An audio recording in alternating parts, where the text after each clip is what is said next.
विद्यार्थी मित्रों नमस्ते। ऊर्जा विद्यालयना ऑनलाइन क्लासेस में मैं आपका हार्दिक स्वागत करती हूँ।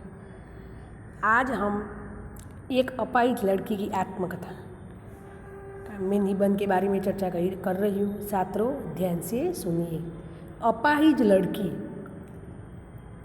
लड़की यानी कि अपंग लड़की या अपाहिज लड़का की भी आत्मकथा लिख सकते हैं।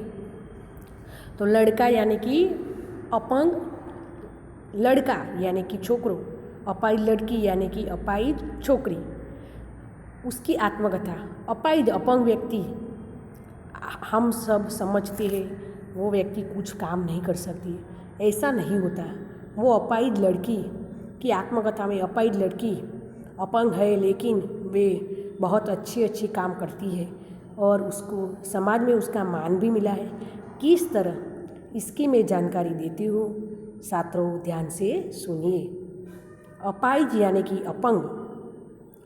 मेरा नाम रीना है। रीना नाम की लड़की है, वो अपाहिज है, अपंग है। बचपन से ही मैं अपाहिज हूँ। वो लड़की क्या कहती है? बचपन जब वो छोटी थी ना, 3-4 साल की थी, वह तब से वह अपंग थी। मेरे दोनों हाथ नहीं थे, उसके दोनों हाथ नहीं थे। दोनों हाथ नहीं थे, 2 पैर थे लेकिन उसके 2 हाथ नहीं थे।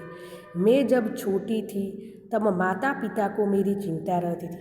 वह लड़की क्या कहती है कि मैं जब छोटी थी न तब मेरे माता पिता को मेरी बहुत चिंता थी।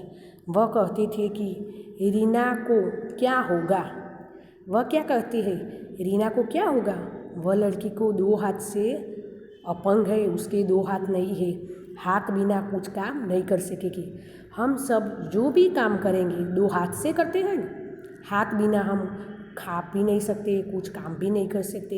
होमवर्क टीचर ने लिखने के लिए घर पे भेजा होगा तो होमवर्क भी नहीं लिख सकते, कोई चीज़ वस्तु भी हमें पकड़ नहीं सके। हाथ बिना काम करना बहुत अशक्य है। लेकिन बचपन से ही वे मुझे काम करने की इच्छा रहती थी। वो लड़की 2 हाथों से, दोनों हाथ नहीं थे, अपाहिज थी, लेकिन उसको क्या इच्छा थी कि मैं बहुत अच्छे कार्य करूं, ऐसी उसको मन ही मन इच्छा होती थी। लेकिन 2 हाथ नहीं थी तो वह लड़की किस तरह काम कर सके। तो वह मन ही मन सोचती थी कि मुझे काम करने की इच्छा है तो मैं किस तरह करूं तो मेरी काम करने की इच्छा पूर्ण हुई। मैं पाठशाला जाऊंगी लेकिन लिखूंगी कैसे। मेरे शिक्षक ने हमको एक अपाहिज कहानी सुनाई है। वो क्या कहती है? वो लड़की ऐसा कहती है कि मैं पाठशाला जाऊंगी कैसे। मेरे शिक्षक ने हमको एक अपाहिज वो लड़की क्या कहती है? पाठशाला जाने का कहती है वो लड़की। मैं पाठशाला जाऊंगी और पाठशाला में जाकर वो जाऊंगी लेकिन लिखूंगी कैसे। मेरे शिक्षक ने हमको एक अपाहिज की कहानी सुनाई। वो लड़की क्या कहती है? मैं स्कूल में जाऊंगी लेकिन लिखूंगी कैसे। मैं किस तरह लेसन या कुछ टीचर लिखाएंगे वो लिखूंगी। मेरे शिक्षक ने हमको एक अपाहिज लड़की की कहानी सुनाई। वो क्या कहती है? मेरे शिक्षक थे ना, उसने एक अपाहिज लड़की की कहानी सुनाई। वो कहते थे तुम्हारी जैसी ही एक अपाहिज लड़की थी, वो किस तरह लिखती थी, इसकी बात उसने कही। उन्होंने कहा कि वह शिक्षक मुझे पेन पकड़कर लिखना और चित्र बनाने सिखाया। शिक्षक ने वो लड़की को क्या किया? पेन पकड़कर, जो उसकी पेन थी ना, वह पकड़कर उसको लिखना, पेन किस तरह पग से पेन पकड़कर उसको लिखना और चित्र बनाने का सिखाया। तो इस तरह वह लड़की लिखने का शुरू कर दिया। मुझे यह सीख मिली, मुझे उसमें से यह सीख मिली। मैंने भी मुंह में पेंसिल पकड़कर लिखना शुरू किया। वो लड़की क्या कहती है? मुंह से मोढ़ा थी ये लड़की पेंसिल पकड़कर लिखना शुरू किया। शुरू में मुझे पेंसिल पकड़ना लिखना कितना मुसीबत होती थी। वो लड़की पेंसिल मुंह से पकड़कर लिखने लगी, पैर से नहीं। मेरी गलती हुई कि वो लड़की पैर से लिखती नहीं थी, वह मुंह से लिखती थी। लेकिन 2 पैर था लेकिन वह मुंह का उपयोग करती थी। वह मुंह से पेंसिल पकड़कर लिखने लगी। पहले तो उसको बहुत कष्ट हुआ, क्योंकि हम दो हाथ से लिखने में पहले कठिनाई पड़ती है, तो वो लड़की मुंह से लिखने की कोशिश की। सर ने उसकी सिखाया था ना, मुंह से पेन पकड़कर लिखना शुरू किया और चित्र बनाने का, बहुत अच्छे अच्छे चित्र बनाने का उसको सिखाया। पेन पकड़ कर लिखने लगी, पेंसिल पकड़ कर भी वह लिखने लगी। लिखना में कितनी मुसीबत होती है, मुंह पकड़ कर लिखने में उसको बहुत मुसीबत हुई। पहले वो लिखती थी तो अच्छी तरह नहीं लिख सकती थी, लेकिन मैंने ज़रा भी साहस नहीं घुमाई। वो लड़की तो बहुत कठिनाई, बहुत कष्ट सहन करने पड़े, लेकिन उसकी साहस नहीं घुमाई। शिक्षक ने मुझे पेंसिल पकड़कर लिखना सिखाया। शिक्षक था, उसने उसको बहुत मेहनत की, कोशिश की कि वह लड़की को मैं पेंसिल पकड़कर लिखना ज़रूर सिखाऊंगा। इस तरह उसने बहुत कोशिश की और वे लड़की पेंसिल पकड़कर लिखना शुरू किया। मैं मेज़ पर नोटबुक रखती थी, वह मेज़ पर यानी कि टेबल पर, कुर्सी पर, वो घर में होती तो वह कुर्सी पर नोटबुक रखती थी, स्कूल में जाती तो वह टेबल पर, मेज़ पर वह नोटबुक पाठ्य पुस्तक रखती थी। आधे हाथ में कागज दबाकर लिखती थी, आधे हाथ अर्धा हाथથી તે कागज દબાઈને મોતી लिखती थी। आधे हाथ ही नहीं, यानी उसको हाथ तो नहीं था, उसको पैर से, गलती हुई लिखने में, आधे पैर से कागज दबाकर वो लिखती थी। हाथ के बिना यह पैर लिख देना मेरी गलती हुई है। मेरी लिखावट में भी जल्द आ गई, वो धीरे धीरे लिखने में भी उसकी जल्द आई। वो स्पीड में लिखने लगी। पहले तो उसके बहुत कोशिश की, लिखने में बहुत कठिनाई हुई। चित्र बनाने में भी मेरी जल्द अच्छी थी, चित्र बनाने में भी वह जल्दी और बहुत अच्छे चित्र वह दौड़ने लगी। जिसको हाथ होगा वो भी अच्छे अक्षर में नहीं लिख सकती, ऐसे वह मुंह से बहुत अच्छी तरह से लिखने लगी। मैं भी चित्र बनाती और उसके रंग भी भरती। वह लड़की क्या कहती है, मैं चित्र भी बनाती हूँ अच्छे और उसमें मुंह से रंग भी मैं पूरती और चित्र बहुत अच्छी तरह से बनाती हूँ। मैं जब 7वीं कक्षा में थी तब मेरे पास बहुत चित्र इकट्ठे हुए थे। वो लड़की क्या कहती थी कि मैं जब 7वीं कक्षा में थी तब मेरे पास बहुत अच्छे चित्र इकट्ठे हुए थे। पाठशाला के अंदर माता पिता के समय पर मेरे चित्र प्रकृति के समान थे। वह 7वीं कक्षा में थी तो भी उसके पास ज़्यादा चित्र, उसने बहुत चित्र अच्छे दौरे थे। मोर, पीकॉक, कुदरती सौंदर्य, ऐसे बहुत अच्छे चित्र उससे चित्र बनाए हुए थे। पाठशाला के अंदर माता पिता के समय पर मेरे चित्र के प्रतीक के समान और मेरा परिचय चित्र के अखबार में छपा हुआ था। उसका परिचय क्या छपा हुआ था? अखबार में छपा हुआ था। चित्र अखबार में छपे हुए थे। मेरे चित्र में एक पुस्तक भी नहीं बनवाई थी। चित्र की एक पुस्तक बनवाई थी। क्या बनाई? पुस्तक भी एक बनवाई थी। पुस्तक बनाने में मुझे उत्साह बढ़ गया था। जब उसकी पुस्तक बनी तब उससे क्या हुआ था, उसको उत्साह बढ़ गया था कि मैंने बहुत अच्छी पुस्तक बनाई और मेरा ऐसा करने से मेरा उत्साह बढ़ गया था। वह 7वीं कक्षा में थी तब उसने बहुत अच्छे चित्र बनाए और चित्र उसके प्रतीक के समान थे। मेरा परिचय और चित्र अखबार यानी कि उसमें क्या सापे अखबार में छपा हुआ था और वे अखबार यानी कि पेपर में उसके चित्र छपे हुए थे। वे पुस्तक में मेरा उत्साह बढ़ गया था। पुस्तक को देखकर उसका उत्साह भी बढ़ गया था। इस तरह इस चित्र में छात्रों नमस्ते। पूज्य विद्यालय के ऑनलाइन क्लासेस में मैं आपका हार्दिक स्वागत करती हूँ। निबंध सागर तट की एक शाम। सागर तट की एक शाम में निबंध के बारे में चर्चा कर रही हूँ। छात्रों ध्यान से सुनिए। सागर तट यानी कि दरिया किनारा। सागर तट नदी होती है सागर में। सब शाम को गर्मी के दिनों में शाम का समय होगा तो हम जाएंगे। शाम के समय में तो सागर तट का वातावरण कैसा आकर्षक, सागर तट पर लोगों की जमघट। सागर तट पर जब जे लोगों एक ही जगह पर इकट्ठे हुए ज़्यादा लोगों को, इसकी बात है। ब्राह्मण, पुरोहितों, जादूगर, फुटकर, विक्रेता सागर तट की प्राकृतिक शोभा, ब्राह्मणों उस पर विधि कर रहे हो, ज़्यादा लोग जादूगर भी लेकर आए होंगे। और सागर तट की प्राकृतिक शोभा तो बहुत ऊँची है। शाम के समय सागर यानी कि दरिया किनारे पर हम शाम के समय पर जाते हैं घूमने के लिए छुट्टी में। इसकी बात है खुशी और ताजगी का अनुभव। वह सागर तट पर हम बैठे या खेल कूद करें या मिट्टी का डगला बनाए, और बच्चों को मिट्टी में खेलना भी बहुत अच्छा पसंद होता है। इसके खुशी और ताजगी का अनुभव होता है। गर्मी के दिनों में तो हम हर रोज़ सागर तट की शाम को भी जा सके, या सुबह में तो हम नहीं जा सकते, दोपहर में ज़्यादा गर्मी होगी, इसीलिए हम सागर तट पर शाम को जाएंगे तो बहुत अच्छा आपको लगेगा। यह नाश्ते की व्यवस्था होगी तो हम थोड़े नाश्ते भी करेंगे। इस तरह सागर तट पर खुशी और ताजगी का जो अनुभव होता है इसकी मैं जानकारी देती हूँ, ध्यान से सुनिए। वह निबंध नोटबुक में अच्छे अक्षर से लिख लेना। दिन भर की कड़ी मेहनत के बाद कभी कभी मैं सागर तट की सैर करने के लिए जाता हूँ। दिन भर हर रोज़ दिन भर हम काम करते हैं, या गर्मी के दिनों में भी मेहनत तो करनी पड़ती है। तो मेहनत करने के बाद कभी कभी हर रोज़ तो हम नहीं जा सकते, लेकिन 3 दिन में 1 दिन जाते हैं या 7 दिन में भी 2 बार जा सकते हैं। इस तरह कभी कभी मैं सागर तट की सैर करने के लिए जाता हूँ। सागर की मन चली लहरों के दर्शन से मेरा मन मारे खुशी झूम उठता है। सागर की मन चली लहरों को कोई डर नहीं होता है। लहरों तरंगों सागर में जो लहरों आती है ना, मौजे आते हैं ना, वह मौजे बहुत अच्छी तरह से उसके दर्शन से मेरा मन मारे खुशी से मैं झूम उठाऊँ।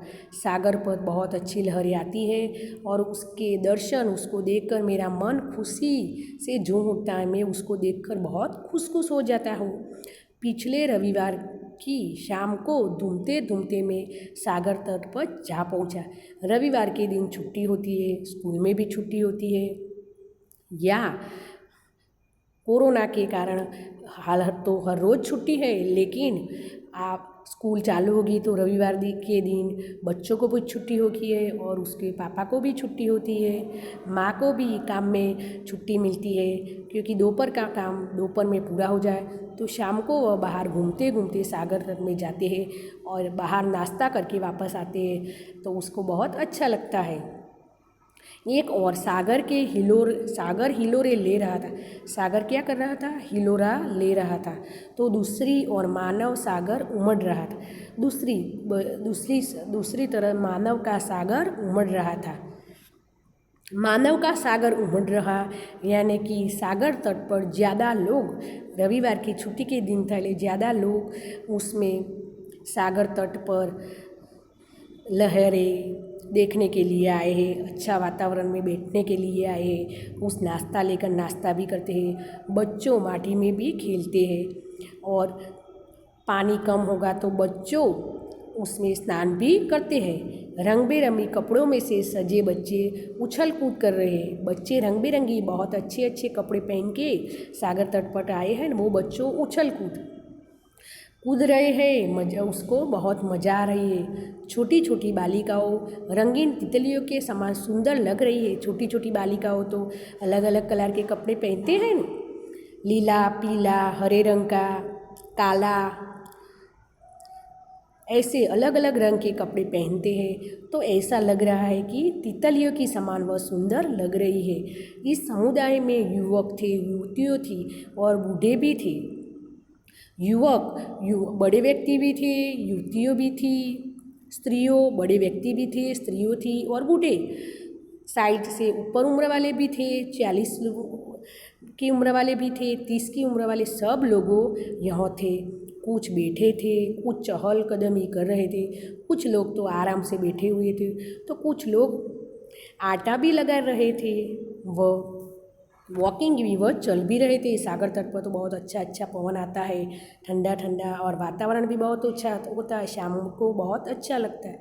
तो वह चल भी रहे थे, सब अपनी अपनी बातों में मस्त थे, सब अपनी अपनी बातों में बहुत अच्छी तरह से बातें कर रहे थे। कुछ लोगों के पास ट्रांजिस्टर रेडियो था, ट्रांजिस्टर रेडियो भी सुन रहे थे। वे उसे फिल्मी संगीत का आनंद ले रहे थे, और फिल्मी गीतों का सागर तट पर बैठकर फिल्मी गीतों सुनने का बहुत अच्छा लग रहा था, और वह बहुत अच्छी तरह से सुन रहा था। कितना सुहाना था सागर तट का वातावरण। सागर तट का वातावरण बहुत सुंदर था। वह सुंदर वातावरण को देखकर वह बहुत अच्छी तरह से वह बैठ रहे थे।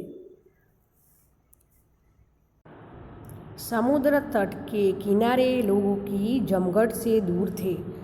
लोगों की जमघट, ज़्यादा लोग इकट्ठे हुए थे। कुछ ब्राह्मण संध्या वंदन कर रहे थे। जो ब्राह्मण लोग थे तो वो संध्या के समय वो संध्या का वह वंदन कर रहे थे। संध्या का समय वह वंदन कर रहे थे। एक और युवकों की एक टोली कबड्डी खेल रही थी। युवक और युवतियों की एक टीम कबड्डी भी खेल रही थी। कबड्डी खेलना भी बहुत अच्छा लगता था। युवक युवतियों भी कबड्डी खेल रही थी, और कई लोग उसका खेल खेल रहे थे। ज़्यादा लोग खेल खेल रहे थे। एक जादूगर जादू का खेल दिखा रहा था। एक जादूगर यहाँ जादू का खेल दिखाने के लिए आया था, और सब लोग जादूगर का खेल दिख रहे थे। उसमें बच्चे को वह खेल दिखकर बहुत मज़ा आ रही थी। वह बच्चे खुश हो रहे थे। जादूगर का जादू का खेल देखकर बच्चे बहुत खुश हो रहे थे, और कई लोग उसका खेल देख रहे थे। क्या देख रहे थे? वह खेल भी उसका देख रहे थे। एक और जादूगर का खेल दिखा रहा था, और दूसरी ओर एक मदारियों को नचा रहा था। एक मदारी भी यहाँ आए थे। सब लोग को कमाने की ज़रूरत पड़ती है, तो उसे लिए वह बंदर यानी कि वांदरा को वह नचा रहा था। सब लोग देख रहे थे, और उसको देखने के थोड़े पैसे भी देने पड़ते थे। जादूगर का खेल देखने में भी पैसे की ज़रूरत पड़ती थी। और बंदर यानी कि वांदरा को नचा रहा था। वांदरा बहुत अच्छी तरह से नाच रहा था। सब लोग को देखकर बहुत खुश हो गए थे। जगह जगह पर बच्चे धरोद बनाते हुए नज़र आ रहे थे। बच्चे क्या कर रहे थे? धरोद माटी का ढगला बनाते हुए नज़र पड़ रहे थे। वह मिट्टी में बहुत अच्छी तरह से खेल रहे थे। सागर तट के एक हिस्से में फूटकर विक्रेता की अड्डा जमाई रहे थे। विक्रेता बहुत अच्छे व्यक्ति हो गए, वह भी वह बैठे हुए थे। लोग बड़े चाव से पानी पूरी, भेल, आइसक्रीम आदि का स्वाद, लोगों बड़े चाव से यानी कि प्रेम से पानी पूरी खा रहे थे, भेल खा रहे थे। गर्मी के दिनों में भी आइसक्रीम भी बहुत अच्छी लगती है। सभी के चेहरों पर खुशियाँ थी। बाहर खेलने या घूमने के लिए जाए तो बच्चे को बाहर का खाना पसंद होता है। अब तो कोरोना के समय में हम बाहर खेलने भी नहीं जा सकते ज़्यादा समय तक, या पानी पूरी ऐसा खाने के नहीं ले जाते। लेकिन कोरोना ना होगा तो हम बाहर खाएंगे। पानी पूरी खाना तो सब बच्चे को बहुत अच्छा होता है। बेल भी खाते हैं, आइसक्रीम इसकर स्वाद ले रहे, और वह मज़ा भी कर रहे थे। सभी चेहरों पर खुशियाँ ली थी। सभी को स्फूर्ति और ताजगी से बहुत अच्छी तरह से सागर तट की एक शाम पर बच्चे बहुत अच्छी तरह से घूम रहे थे, और उसका वातावरण बहुत मनोरंजक था। इसीलिए सबको ऐसा लगता था कि सागर तट पर हर रोज़ हम शाम को जाए, और यह नाश्ता किए, या धरोदे मिट्टी से हम डगला भी बनाए, और अच्छी तरह से नाच कूदे। और जादूगर का खेल देखने में भी बहुत उसको अच्छा लगता था। विद्यार्थी मित्रों नमस्ते। पूजा विद्यालयना ऑनलाइन क्लासेस में मैं आपका हार्दिक स्वागत करती हूँ। डाकघर निबंध की जानकारी देती हूँ। डाकघर यानी कि पोस्ट ऑफिस हम जाते हैं ना, कुछ काम के लिए हमें पोस्ट ऑफिस जाना पड़ता है, उसकी मैं जानकारी देती हूँ। पैसे की रकम चुकवनी हो तो भी डाकघर में, पोस्ट ऑफिस में जाते। हमारे देश का नाम भारत है। भारत देश में डाकघर बहुत है। उसका उपयोग हम किस तरह करते हैं उसका मैं विस्तृत चर्चा करती हूँ। भारत में कई जाति के लोग रहते हैं। लोग अपने संदेशाओं और अपने मित्रों, भाइयों, बहनों को पहुंचाने के लिए पत्रों का उपयोग करते हैं। वह जो संदेशाओं पहुंचाना होता है ना, मित्रों, भाइयों और बहनों को पहुंचाने के लिए पत्र का उपयोग करते हैं। विदेश में पत्रों भेजने के लिए डाकघर होता है। विदेश में हमें जो पत्र भेजना होता है ना, तो पोस्ट ऑफिस का उपयोग हम करते हैं, वो ज़्यादा है। डाकघर हर गांव, तालुका, जिला में और राज्य में होता है। पोस्ट ऑफिस जब गांव में, तालुका, जिला सब जगह पोस्ट ऑफिस होती है, उसका उपयोग भी हम अच्छी तरह से करते हैं। डाकघर हमारे घर से थोड़े ही दूर है, पोस्ट ऑफिस उसके घर से ही नज़दीक है। हम उसमें पोस्ट ऑफिस में आधे घंटे में आ जाए, ऐसा समय में हमारा काम अच्छी तरह से होता है। उसके बाहर 2 पत्र पेटी है, पोस्ट ऑफिस में 2 पत्र पेटी भी है। उसने सब लोग पढ़ते हैं, सब लोग उसमें पत्र भी डालते हैं और डाक में पैसे रखने की और देने की सुविधा मिलती है। डाक यानी कि पोस्ट ऑफिस में हमें जो पैसे रखने हो और पैसे को लेने, वो 2 ही सुविधा हमको मिलती है। वह लोग अलग अलग खिड़कियों पर बैठे, कर्मचारी अपने अपने काम में व्यस्त है। अलग अलग खिड़कियों यानी कि अलग अलग पर बारी पर बैठे हुए कर्मचारी जो होते हैं, उसको अपने अपने काम में वह व्यस्त है। कुछ लोग पोस्ट कार्ड, अंतर्देशीय पत्र, लिफाफे और डाक टिकट खरीदते हैं। पोस्ट कार्ड, अंतर्देशीय पत्र सब उसमें से खरीदते हैं और टिकट की जो ज़रूरत पड़ती है वो भी लेते हैं। मनी ऑर्डर रोकने वाले की अलग अलग कतारें, मनी ऑर्डर में करने वाले जो लोग होते हैं उसकी अलग अलग लाइन होती है। डाकघर में हम हमारे डाक रख कर हमारे मित्रों को पहुंचा सकते हैं। डाकघर यानी कि पोस्ट ऑफिस में डाक यानी कि हमारे जो पैसे होते हैं ना, डाक रखना यानी कि हमारी जो टपाल होती है वो उसमें हम रखते हैं और मित्रों को अच्छी तरह से पहुंचा सकते हैं। इस तरह हम डाकघर में अच्छी तरह से हमारी जो ज़रूरत की चीज़ें होती है वो हम पहुंचा सकते हैं। हमारे डाकघर में डाकिया और अन्य कर्मचारी सेवा के लिए होते हैं। पोस्ट ऑफिस में आप सब जाते हैं ना, पोस्ट ऑफिस में अलग अलग कर्मचारी अपनी अपनी सेवा करने के लिए होते हैं। डाकिया भी, उसमें डाकिया यानी कि टपाल लेने वाला व्यक्ति भी उसमें होता है, जिसमें डाकिया अपने यूनिफॉर्म में रहकर लोगों को पत्र पहुंचाता है। वो अपना यूनिफॉर्म, उसका अलग ही प्रकार का यूनिफॉर्म होता है, वो यूनिफॉर्म पहनकर वो अपने पत्रों को वह पहुंचाता है घर घर पर। टपाल आपके घर पे आती है ना, वो डाकिया यानी कि टपाल देने वाला व्यक्ति को हम डाकिया करते हैं। पोस्ट ऑफिस में जो वो जब टपाल सबने एक ही जगह पर रखी होगी नहीं टपाल पेटी में, जो वो टपाल पेटी में से वह टपाल लेकर हमारे घर पर वो टपाल लेने के लिए आता है। हमने यूनिफॉर्म में रहकर वह सब लोगों को पत्र पहुंचाने के लिए आता है। हम अपने से भी डाक द्वारा मनी ट्रांसफ़र की सुविधा से अन्य व्यक्ति तक पहुंचा सकते हैं। मनी ट्रांसफ़र हम इधर पैसे की ट्रांसपेरेंसी भी इस पोस्ट ऑफिस में कर सकते हैं। पोस्ट ऑफिस की सुविधा से हमें बहुत अच्छी सफलता मिलती है। जो भी राखी के त्यौहार पर बहनों अपने भाई को जब राखी पहुंचाते हैं, तो इस समय हम टपाल करके उसमें राखी के बंधन पर भाई को हमें पत्र में लिखते हैं और राखी 2 ही हम इसमें पहुंचा सकते हैं। डाकघर लोगों को बिजली, पानी, गैस के बिल भरने में भी मदद करता है। डाकघर यानी कि पोस्ट ऑफिस में लोगों को बिजली का, पानी का, गैस का सब बिल भरने में मदद करता है। और हम हाल के ज़माने में तो डाकघर का भी उपयोग कर सकते हैं या मोबाइल में भी हमें हमारा लाइट बिल, पानी का बिल, गैस का बिल हम भर सकते हैं। गैस वाला घर पे आकर गैस दे देता है, लेकिन हम ऑनलाइन पैसा भर सकते हैं। ऐसी सुविधा बहुत अच्छी आपको मिलती है। डाकघर यानी कि पोस्ट ऑफिस, जब आपका पापा पोस्ट ऑफिस जाए तो तुम एक बार जाएंगे तो हमको पोस्ट कैट तो हमारे घर पे होगा ही, वो देख लेना हमें किसको पोस्ट कैट कहते हैं। अंतर्देशीय पत्र भी हमारे घर पे पिता सप्ते में या 12 दिन में एक दिन कोई कामकाज होगा तो लाएंगे, तो उसको देखना कि अंतर्देशीय पत्र हम किसे कहते हैं। डाकघर यानी कि पोस्ट ऑफिस में जो 2 पेटियाँ होती हैं जो वो रेड रंग की होती है और उसमें एक आगे थोड़ी जगह रखी होगी, इसमें से हम सब उसमें टपाल उसमें हम रखते हैं और डाकिया उसमें से टपाल लेकर घर घर जाकर सबको टपाल देता है।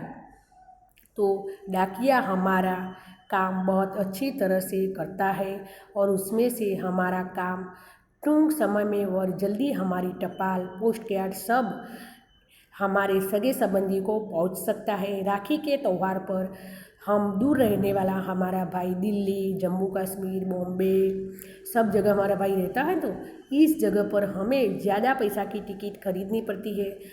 तो हम हमारे भाई को राखी के त्यौहार पर राखी पहुंचा सकते हैं। और जो लोग नज़दीक रहते हैं वो यह जाकर भाई की कलाई पर राखी बांधते हैं, लेकिन दूर रहने वाले भाई को राखी बांधने के लिए हमें डाकघर की ज़रूरत पड़ती है। उसमें डाकघर यानी कि पोस्ट ऑफिस में हमें 2 टपाल पेटी होती है ना, उसमें हमें हमारी राखी का कवर पोस्ट कार्ड या अंतर्देशीय जो होगा हमारा वो उसमें हम रखते हैं और वह हमारा सही सलामत पहुंच सकता है। और रक्षाबंधन के त्यौहार पर हमारा भाई राखी बांधता है तो हमें भी अच्छा लगता है कि वो सुविधा बहुत अच्छी है कि हम घर बैठे हमारे भाई को राखी पहुंचा दी और मेरा भाई मेरी राखी को देखकर या बात कर हमारा भाई बहुत खुश हुआ।